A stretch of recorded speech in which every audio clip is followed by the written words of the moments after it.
नमस्कार, न्यूज फोर्नेशन देख रहे हैं और मैं हूं आपके साथ रंजन सिंह। बता दें आपको कि बिहार में 2 सीटों पर उपचुनाव होने हैं। एक जो सुभाष सिंह जो बिहार सरकार के पूर्व मंत्री थे, उनका निधन हो गया और उसके बाद वहां पर भी चुनाव होने हैं। दूसरा सीट हम बात कर रहे हैं मोकामा की, जहां पर अनंत सिंह की सदस्यता खत्म हुई। उसके बाद वहां पर चुनाव होने की भी जो तैयारी है वो की जा रही है। लेकिन आपको बता दें कि इन सब के बीच जिस प्रकार से भारतीय जनता पार्टी के पूर्व मंत्री थे सुभाष सिंह, वहां पर चुनाव होने हैं, तो अब ऐसे में आरजेडी, जेडीयू और बीजेपी सिर फुटअव्वल करेगी। वहां पर कौन जीतेगा, ये सवाल है। जिस प्रकार से बात करें कि सुभाष सिंह या अनंत सिंह की, तो अनंत सिंह की सीट पर जो है वो आरजेडी से चुनाव लड़े थे अनंत सिंह, और इस बार भी जो कहा जा रहा है कि वो सीटें अनंत सिंह के ही खेमे में रहेगी, यानी कि अनंत सिंह की पत्नी उस सीट पर चुनाव लड़ेगी। लेकिन जिस प्रकार से सिर्फ फुटअव्वल की बात है, तो वो स्टोरी आपको हम विस्तार से बताते हैं। बिहार के 2 विधानसभा सीटों पर उपचुनाव होने हैं। मोकामा पर तो अनंत सिंह के प्रभाव के कारण आरजेडी की जीत सुनिश्चित मानी जा रही है। वहीं गोपालगंज सीट पर स्थिति स्पष्ट नहीं है। पिछली बार बीजेपी ने यहां जीत दर्ज की थी। इस बार होने वाले उपचुनाव में यहां के लिए घमासान मचना तय है। इस बैटल ऑफ गोपालगंज का नाम दिया जा रहा है। विधायक सुभाष सिंह के निधन के बाद खाली हुई सीट पर चुनाव हुआ तो महागठबंधन की ओर से एक नहीं कई दावेदार होंगे। दरअसल मोकामा सीट पर तो सत्ता पक्ष की ओर से आरजेडी की उम्मीदवारी लगभग तय है। अनंत सिंह आरजेडी के टिकट पर इस सीट से जीतते आ रहे थे। अब उनकी सदस्यता समाप्त होने के बाद उपचुनाव होना है। ऐसे में इस सीट पर आरजेडी की उम्मीदवार उतारेंगे, ऐसा तय माना जा रहा है। हालांकि असली चुनाव लड़ाई होगी गोपालगंज में। विधानसभा चुनाव 2020 में गोपालगंज सीट के चौथी बार विधायक चुने गए थे सुभाष सिंह। हर बार बीजेपी के ही उम्मीदवार के रूप में चुनाव लड़े सुभाष सिंह हर बार आसानी से जीत हासिल करते रहे। 2020 के चुनाव में महागठबंधन की ओर से कांग्रेस ने आसिफ गफूर को उतारा था। नतीजा जो आया उसमें सुभाष सिंह ने एक तरफा जीत दर्ज की थी। दूसरे नंबर पर रहे साधु यादव बहुजन समाज पार्टी के उम्मीदवार थे। जीत का अंतर 36,000 वोट था, जबकि आसिफ गफूर को लगभग 36,000 ही वोट मिले थे।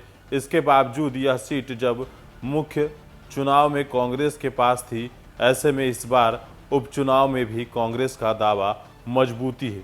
भले ही 2020 में तेजस्वी ने गठबंधन के नाते यह सीट कांग्रेस को दे दी, लेकिन प्रदर्शन और सीट के पुराने रिकॉर्ड के कारण राजद का दावा भी यहां कमजोर नहीं है।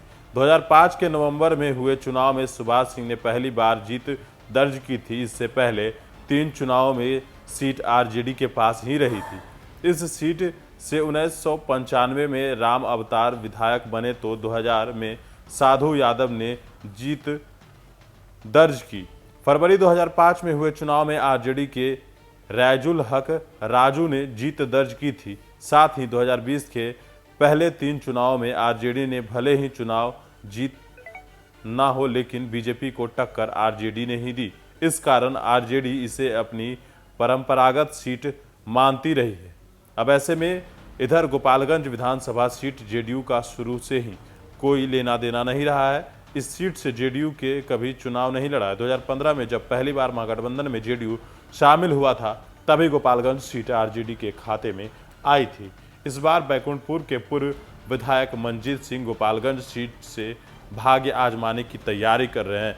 वैसे इस पर न तो अभी तक मंजीत सिंह ने कुछ कहा है और न ही महागठबंधन के किसी दूसरे नेता ने। स्थानीय स्तर पर यह चर्चा स्पष्ट है कि मंजीत सिंह गोपालगंज सीट से चुनाव लड़ने की कोशिश में है। दरअसल 2 बार विधायक रहने के बाद बैकुंठपुर में महागठबंधन के उम्मीदवार के रूप में 2015 में मंजीत सिंह को बीजेपी मिथिलेश तिवारी ने हराया था, जबकि 2020 में निर्दलीय चुनाव लड़कर वे आरजेडी प्रेम शंकर से हार गए। अब प्रेम शंकर बैकुंठपुर से विधायक है जो आरजेडी के हैं।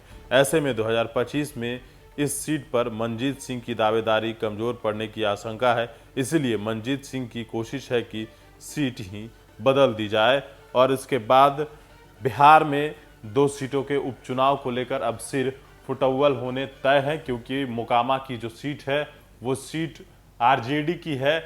अनंत सिंह का वर्चस्व है वहां, और अनंत सिंह के वजह से उस सीट को आरजेडी का जीतना सुनिश्चित माना जा रहा है। उस सीट पर अनंत सिंह की पत्नी जो है वो चुनाव लड़ सकती है, ऐसा कहा जा रहा है।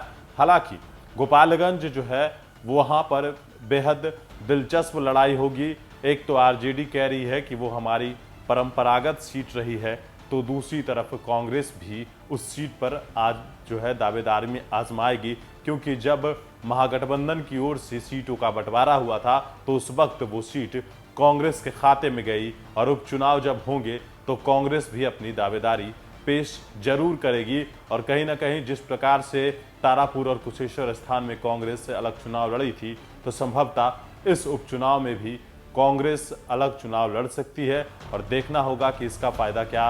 पिछली बार जिस प्रकार से भारतीय जनता पार्टी और जेडीयू को मिला था, उस वक्त जेडीयू बीजेपी के साथ थी, लेकिन इस बार आरजेडी के साथ है।